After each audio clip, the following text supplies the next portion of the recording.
सोलापुरात बंदिस्त खोलीत चाले आकड्यांचा खेळ, खेळणाऱ्याच्या संसाराचा बिघडे मेळ। सोलापूर शहरात सध्या अवैध व्यवसायाने डोकेवर काढण्यास सुरुवात केली आहे।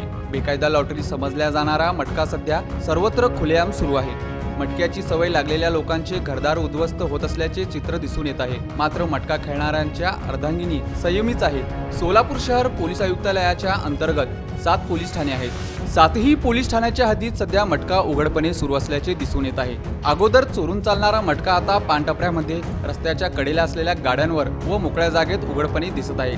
कामगार वसाहतीच्या ठिकाणी मटका व्यवसाय जास्त प्रमाणात चालतो। हातावर पोट असलेले कामगार दिवसभर काम करून येतात, दुसऱ्या दिवशी पैसे मिळतील म्हणून मटका लावतात। 1-2 वेळा पैसे मिळतात, मात्र 100 वेळा तर ते पैसे घालवून बसतात। मटका लागेल या आशेने काही करून पैशाची तजवीज करणारी मंडळी पाहावयास मिळत आहे। या मटका जुगारीच्या नादी लागून अनेकांनी आपले अख्खे प्रपंच उद्ध्वस्त करून घेतले असून कर्जबाजारी होऊन दारू, गांजा, चरस यासारख्या व्यसनांच्या आहारी गेले आहेत।